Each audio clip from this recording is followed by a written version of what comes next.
Feet of the great man అంటాడు. అంటే ఆ వ్యక్తి ఆరాధనా తత్వానికి పూర్తి వ్యతిరేకం అంబేద్కర్. అన్ఫార్చునేట్లీ అంబేద్కర్ జయంతి కూడా వ్యక్తి ఆరాధనా తత్వం లాగా జరుగుతున్నారు. రాజకీయ నాయకులు క్యూ కడతారు, పూలదండలు వేస్తారు, అంబేద్కర్ ఆశయాలను సాధిస్తాను నినాదాలు ఇస్తారు. కానీ ఒక సీరియస్ ఇంట్రాస్పెక్షన్, ఆ మహనీయుడు ఏమన్నాడు, ఆ మహనీయుడి ఆశయాల్ని మనము ఏ మేరకు సాధించాం. చాలామంది అంబేద్కర్ అంటే కేవలం దళితుల సముద్ధరణ కోసం పాటుపడ్డాడు, అణగారిన కులాల కోసమే తప్పించాడు అని అనుకుంటారు. నిజం కూడా అది. అణగారిన కులాల ఇవాళ ఈ స్థితిలో ఉన్నారంటే అది అంబేద్కర్ వల్ల, అందులో ఎలాంటి డిస్ప్యూట్ లేదు. కానీ దేశ ప్రజలకు అంబేద్కర్ ఇచ్చింది చాలా ఎక్కువ. ఆయన ఒక మాట అంటాడు, the progress of a society is judged by the measure of the progress achieved by the women of that society అంటాడు. అంటే ఒక సమాజ అభివృద్ధిని అంచనా వేసేందుకు ఆ సమాజంలో మహిళలు సాధించిన అభివృద్ధి ఏమిటో చూడాలి అంటాడు. ఇంతకన్నా ఉమెన్ లిబరేషన్, ఉమెన్ ఎంపవర్మెంట్ కొరకు ఆశించడం ఉంటుందా? అందువల్ల దేశంలో, సమాజంలో ఎవరు అణచివేతకు గురైనా, ఎవరు అప్రెషన్కు, వివక్షకు గురైనా వారి పక్షాన నిలబడ్డటువంటి వ్యక్తి అంబేద్కర్. చాలామంది కేవలం ఆయనను ఒక కులానికే పరిమితమై, ముఖ్యంగా కొన్ని కులాల్లో, అగ్రకులాల్లో ప్రత్యేకంగా ఈ తప్పుడు బాగుంటుంది. ఇవాళ మనము ఇంత స్వేచ్ఛగా జీవించగలుగుతున్నామంటే, అనేక లోపాలున్నా, అనేక పరిమితులున్నా ఈ స్వాతంత్రాన్ని కాపాడుకోగలిగామంటే, ఒక లౌకిక ప్రజాస్వామిక వ్యవస్థగా మనం ఉండగలిగామంటే దానికి ప్రధాన భూమిక పోషించిన వాళ్ళు అంబేద్కర్ అగ్రగణ్యుడు. సో అంబేద్కర్ రాజ్యాంగ రచనకు నాయకత్వం వహించాడు. ప్రపంచంలో రాజ్యాంగ సగటు జీవిత కాలం 17 ఏళ్ళు, 17 ఇయర్స్. భారతదేశ రాజ్యాంగం ఇప్పటికీ కూడా అనేక సమస్యలు ఉన్నప్పటికీ కూడా నిలబడగలిగిందంటే అంబేద్కర్ దార్శనికత, ఇతర రాజ్యాంగ నిర్ణాయక సభలో ఉన్న పెద్దలతో సహా అంబేద్కర్ దార్శనికత మనకు అర్థమవుతుంది. అంబేద్కర్ కాన్స్టిట్యూషనల్ మొరాలిటీ గురించి ఒక మాట చెప్తూ అంటాడు, కాన్స్టిట్యూషనల్ మొరాలిటీ అనేది దానంతటదే రాదు. రాజ్యాంగ సంస్కృతి అనేది, రాజ్యాంగ నైతికత అనేది మనం సమాజంలో కల్టివేట్ చేయాలి అంటారు. ఇవాళ ఎంత మేరకు ఈ ప్రయత్నం జరుగుతుంది?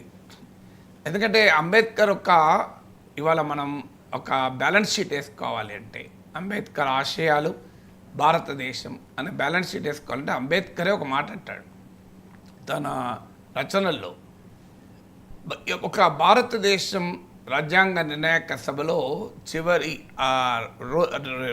లాస్ట్ ఉపన్యాసంలో అంటాడు, భారతదేశం, India is entering a life of contradictions. వైరుధ్యాలతో కూడుకున్న జీవితంలోకి భారత సమాజం ప్రవేశిస్తోంది. In social sphere we have inequality characterized by elevation for some and social degradation for others. సామాజిక జీవితంలో భారతదేశం అసమానతలతో కూడిన ఒక సామాజిక వ్యవస్థ బలంగా ఉంది. కొద్దిమంది ఉన్నత స్థాయిలో ఉన్నారు, మరికొందరు సామాజిక అణచివేతకు గురవుతున్నారు. In economic democracy we have inequalities where there is immense wealth for some and object poverty for others. ఆర్థిక వ్యవస్థలో మనం కొద్దిమంది చేతుల్లో సంపద పోగుపడి ఉంటే అనేక మంది పేదరికంలో మగ్గుతున్నారు. కానీ రాజకీయ ప్రజాస్వామ్యం, but in political democracy we are entering a life of equality. One man one vote, one vote one value. అంటే రాజకీయ ప్రజాస్వామ్యంలో మాత్రం మన సమానత్వాన్ని ఇస్తున్నాం. ఒక ఓటు, ఒక మనిషి ఒక ఓటు, ఒక ఓటు ఒక విలువ. కానీ సాధించాల్సింది ఒక మనిషి ఒక విలువ అంటాడు. One man one vote one value ఇస్తున్నాం, కానీ సాధించాల్సింది వన్ మ్యాన్ వన్ వాల్యూ. ఒకవేళ ఈ లైఫ్ ఆఫ్ కాంట్రడిక్షన్స్ను మనం ఎంతకాలం అనుమతిస్తాం? How long we will allow this life of contradictions? ఈ లైఫ్ ఆఫ్ కాంట్రడిక్షన్స్ అంటే సామాజిక ఆర్థిక వ్యవస్థలో అసమానతలు, రాజకీయ వ్యవస్థలో సమానత్వాన్ని కూడినటువంటి వైరుధ్యాల భారతీయ సమాజాన్ని మనం వీలైనంత త్వరగా మార్చుకోకపోతే ఈ రాజ్యాంగ నిర్ణాయక సభ ఎంతో కష్టంతో నిర్మించిన రాజకీయ వ్యవస్థను ఆ అసమానతల బాధితులు చిదిమి వేస్తారు, చెరిపి వేస్తారు అని హెచ్చరిస్తాడు. సో ఎంత స్పష్టంగా డెమోక్రసీ యొక్క రియల్ మీనింగ్ చెప్పాడో చూడండి. ఇవాళ మనం ఎక్కడున్నాం? నిన్న కాక మొన్న రాజస్థాన్లో చూసాం. ఒక ప్రతిపక్ష నేత గుడికి పోతే, దళిత నేత ఒక రాజకీయ పార్టీ ఎమ్మెల్యే గుడిని శుద్ధి చేస్తాడు. ఇంతకన్నా ఇంకా దుర్మార్గం వన్ మ్యాన్ వన్ వాల్యూ ఎక్కడుంది? ఆయన మాజీ ఎమ్మెల్యే, నా ప్రతిపక్ష నేత. ఇవాళ నిన్న కాక మన కేంద్ర ప్రభుత్వం పార్లమెంటుకు ఆన్సర్ ఇచ్చింది. ఈ లాస్ట్ 6-7 ఏళ్ళలో 2018 నుంచి భారతదేశ హైకోర్టులకు నియమించిన న్యాయమూర్తుల్లో 78% అగ్రకులాలకు చెందినవారే అని. 78%. సామాజిక అసమానతలకు ఇంతకన్నా ఎక్కువ ఉదాహరణ ఏముంటుంది చెప్పండి నాకు? ఆర్థిక పరిస్థితుల్లో మనం చూస్తున్న ఇలా 1% ఆఫ్ ఇండియన్స్ చేతిలో అత్యధిక వెల్త్ ఇవాళ కేంద్రీకృతమై ఉంది. పేద మధ్యతరగతి ప్రజల ఆదాయాలు పడిపోతున్నాయి, అప్పులు పెరుగుతున్నాయి, మీకు వారి సేవింగ్స్ తగ్గిపోతున్నాయి. సో ఇదొక ఉదాహరణ. మీకు ఇది నేను చెప్పేది కాదు, రిజర్వ్ బ్యాంక్ ఆఫ్ ఇండియా ఇటీవల ఫైనాన్షియల్ స్టెబిలిటీ రిపోర్ట్లో చెప్పింది. భారత ప్రజలు అప్పులు పాలవుతున్నారు, అది కూడా ఖర్చుల కొరకు అప్పులు చేయాల్సి వస్తుంది, సేవింగ్స్ తగ్గిపోతున్నాయి, అప్పులు పెరిగిపోతున్నాయని ఫైనాన్షియల్ స్టెబిలిటీ రిపోర్ట్లో రిజర్వ్ బ్యాంక్ ఆఫ్ ఇండియా చెప్పింది. 22 కోట్ల మంది ప్రజలకు రోజుకు 375 రూపాయల ఆదాయం కూడా లేదు. కానీ రోజుకు గౌతమ్ అదానీ ఆదాయం 1600 కోట్లు. సో గౌతమ్ అదానీ ఆదాయం నేను యాడ్ చేస్తున్నా. 22 కోట్ల మందికి 375 రూపాయలు లేదు అన్న వాస్తవాన్ని ఆర్ఎస్ఎస్ నాయకుడైన దత్తాత్రేయ హోస్బోలే చెప్పాడు. మరి ఎక్కడ మనం సామాజిక ఆర్థిక రంగంలో అసమానతలు అధిగమించాం?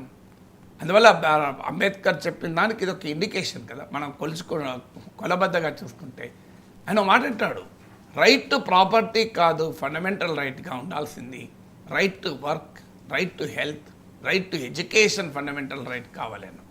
ఇవాళ మనం చూస్తున్న రైట్ టు ఎడ్యుకేషన్ ఈ మధ్య ఈ దశాబ్ద క్రితం యూపీఏ ప్రభుత్వ హయాంలో రైట్ టు ఎడ్యుకేషన్ వచ్చింది. ఇవాళ అది కూడా అమలు కావడం లేదు, కోర్టుల్లో కేసులు కూడా నడుస్తున్నాయి. ఇక రైట్ టు హెల్త్ అనేది క్వశ్చనే లేదు. భారతదేశంలో అప్పుల పాలు కావటానికి ఒక ముఖ్యమైన కారణం ఆరోగ్యం.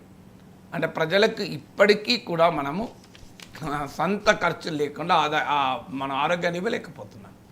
సో ఇది అత్యధిక majority health expenditure out of pocket, ప్రజలు పెట్టుకుంటున్న ఖర్చే. రైట్ టు వర్క్ ఇవ్వలేకపోతున్నాను ఇవాళ. సో అసలు ఫండమెంటల్ రైట్ ఏముండాలంటే కూడా చెప్పినటువంటి గొప్ప నాయకుడు. ఎడ్యుకేషన్ గురించి ఆయన ఏం చెప్పాడో కూడా అవసరం లేదు సార్. ఆయన జీవితం ఒక ఉదాహరణ కదా. ఒక అనగారిన అత్యంత అణచివేత గులైన అంటరానితనాన్ని అనుభవించాడు జీవితంలో. తన తోటి విద్యార్థులతో క్రికెట్ ఆడుతానంటే నీవు అంటరాని వాడివి, నిన్ను నిలవ చేయమన్నారు.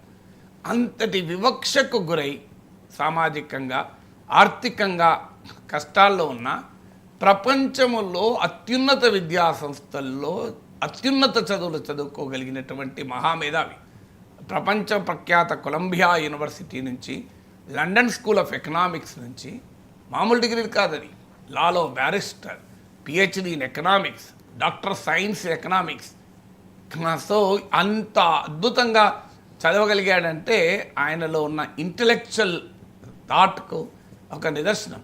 అంబేద్కర్ యొక్క ప్రత్యేకత ఏంటంటే చదువు సామాజికంగా ఆర్థికంగా అణచివేత నుంచి విముక్తి సాధనము అని అంబేద్కర్ జీవితం నిరూపించాడు. సో అసలు ఒక పొలిటికల్ కన్సెన్సస్ ఎలా ఉండాలన్న దానికి కూడా అంబేద్కర్ ఉదాహరణ. సార్ అంబేద్కర్ తన సొంత రాష్ట్రమైన మహారాష్ట్ర నుంచి కాన్స్టిట్యూంట్ అసెంబ్లీకి ఎలక్ట్ కానివ్వలేదు ఒక మాటలో చెప్పాలంటే. తర్వాత ఈస్ట్ బెంగాల్లోని ఒక కాన్స్టిట్యున్సీ నుంచి ఆయన షెడ్యూల్ కాస్ట్ ఫెడరేషన్ మద్దతుతో కాన్స్టిట్యూంట్ అసెంబ్లీకి ఎంటర్ అవుతాడు. కాన్స్టిట్యూంట్ అసెంబ్లీ మెజారిటీ కాంగ్రెస్ వాదులు, కానీ అంబేద్కర్ డ్రాఫ్టింగ్ కమిటీ చైర్మన్ అవుతాడు. జవహర్లాల్ నెహ్రూ క్యాబినెట్లో మంత్రి అవుతాడు. మళ్ళీ హిందూ కోడ్ బిల్లు వచ్చినప్పుడు మతఛాందసవాదంతో నెహ్రూ ప్రభుత్వం రాజీ పడింది అని విమర్శిస్తూ నెహ్రూ క్యాబినెట్కు రాజీనామా చేస్తాడు. అంటే యాంటీ కాంగ్రెస్ దానికి ఒక రకంగా మూలం వేశాడు. కానీ కాంగ్రెస్ పార్టీ ఆయనను గౌరవించి రాజ్యాంగ నిర్ణాయక సభకు చైర్మన్, రాజ్యాంగ డ్రాఫ్టింగ్ కమిటీకి చైర్మన్ చేశారు. అంటే ఎంత పొలిటికల్ కన్సెన్సస్ ఉంటుందో ఉదాహరణ. ఆయన ప్రతి రాజకీయ వ్యవస్థను ప్రశ్నించాడు. హిందుత్వ ఇవాళ నరేంద్ర మోడీ వెళ్ళి అంబేద్కర్ బుద్ధిజం స్వీకరించిన ప్లేస్కి వెళ్ళాడు ఈ మధ్య. కానీ ఆయన హిందుత్వ ఇది ఇన్హరెంట్లీ యాంటీ డెమోక్రటిక్ అన్నాడు. హిందుత్వ సిద్ధాంతం అనేదే ప్రజాస్వామిక వ్యతిరేకము, ఎందుకంటే అది హిందూ ఫోల్డ్లో లేని వారి పట్ల వివక్ష చూపుతుంది కనుక అది ఇన్హరెంట్లీ యాంటీ డెమోక్రటిక్ అన్నాడు. ఆయన మీకు కమ్యూనిస్టులతో కూడా ఆయన డిఫర్ అయ్యాడు. సో ఆయన నేషనలైజేషన్ ఆఫ్ ఇండస్ట్రీ కావాలన్నాడు, నేషనలైజేషన్ ఆఫ్ ల్యాండ్ కావాలన్నాడు. కానీ కమ్యూనిస్టులకు కూడా సామాజిక అణచివేత పైన పోరాడాల్సిన స్థాయిలో పోరాడలేకపోతున్నారు అని వారిని కూడా ప్రశ్నించాడు. అందువల్ల is a man that who always question. ఆయనకున్న గొప్ప లక్షణము అంబేద్కర్ నుంచి మనం నేర్చుకోవాల్సిందే, వీ షుడ్ బి యొక్క పబ్లిక్ ఇంటలెక్చువల్. అంటే తాను అన్ని రకాల రాజకీయ సిద్ధాంతాల్ని కూడా నిరంతరం ప్రశ్నిస్తూ వచ్చాడు. అందుకే అందరూ ఆయనను గౌరవించారు, అందరూ ఆయన దూరం పెట్టారు. సో ఆయన ప్రత్యేకత అది. కానీ తాను నమ్మిన ఆశయాల కోసం, తాను నమ్మిన వర్గాల అభ్యున్నతి కోసం రాజీ లేని మేధోపరమైన పోరాటం చేశాడు. సో ఒక ఇంటలెక్చువల్ స్ట్రగుల్ చేశాడు, ఒక పొలిటికల్ స్ట్రగుల్ చేశాడు. అన్ని అంటే సమాజంలో ఒక రియల్ డెమోక్రసీ కొరకు తప్పించినటువంటి నాయకుడు. ఎందుకంటే అంబేద్కర్ మాట అంటాడు, ఇవాళ మనం దండలేయడం కాదు, అంబేద్కర్ తాత్విక చింతన గురించి ఆయనే చెప్తాడు. తత్వశాస్త్రం యొక్క ప్రధానమైన లక్ష్యం ఇట్ షుడ్ బి ట్రాన్స్ఫర్మేటరీ అంటాడు. అంటే ఒక విముక్తి ప్రదాయకమైన స్వభావంగా ఉండాలి అంటాడు. హిందూ రాజ్ అంటే భారతదేశం హిందూ పాకిస్తాన్ కాకూడదు అంటాడు. అంత క్లియర్గా. ఎందుకంటే democracy, equality, right to equality, Liberty of thought, ఇవన్నీ మామూలు లక్ష్యాలు కాదు, ఆశయాలు కాదు. వీటిని మీకు ఆయన ఎకనామిక్ కాన్సన్ట్రేషన్ వెల్త్కి వ్యతిరేకం. చాలామంది అంబేద్కర్ సోషల్ రాడికలిజం గురించే ప్రస్తావిస్తారు. అంబేద్కర్ ఈజ్ ఆల్సో ఎకనామికల్గా రాడికల్ వ్యూస్ కూడా చెప్పాడు. అసలు ఈ దేశంలో భూమి ప్రైవేట్గా ఉండకూడదు అంటాడు. ఈ దేశంలో మౌలిక పరిశ్రమలు, కీలక పరిశ్రమలు ఏవి ప్రభుత్వ రంగంలోనే ఉండాలంటాడు. అది ఇవాళ సాధ్యం కాకపోవచ్చు, ఆ ఆర్థిక సిద్ధాంతం మారిన ప్రపంచంలో సాధ్యం కాకపోవచ్చు.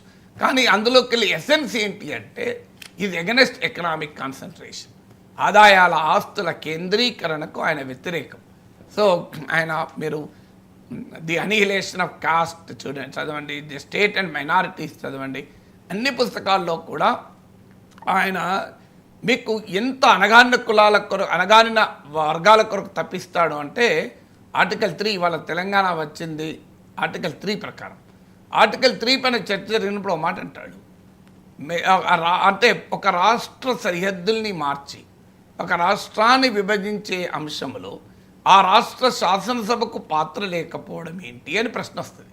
ఎందుకంటే మనము ఆర్టికల్ 3 ఏం చెప్తుందంటే పార్లమెంట్ ఒక సాధారణ చట్టం ద్వారా, అంటే సింపుల్ మెజార్టీ ద్వారా ఒక రాష్ట్రాన్ని విడగొట్టచ్చు. విడగొట్టచ్చు, రాష్ట్ర శాసనసభకు ఆ బిల్లు వస్తుంది. కానీ శాసనసభ అభిప్రాయము మ్యాండేటరీ కాదు, పార్లమెంట్ అభిప్రాయం తీసుకోవాలంతే. కానీ తీసుకున్న అభిప్రాయం పాటించవచ్చు, పాటించకపోవచ్చు. ఇది ఎక్కడ న్యాయము అని అడుగుతారు. అడిగితే అంబేద్కర్ ఎలా చెప్తాడంటే ఒక మెజారిటీ ప్రజలు ఒక రాష్ట్ర శాసనసభ ఆమోదమే కావాలి అనుకుంటే ప్రత్యేక రాష్ట్రం కొరకు తప్పించుతున్న మైనారిటీ ప్రాంతానికి ఎన్నడూ ప్రత్యేక రాష్ట్ర హోదా రాదు అంటాడు.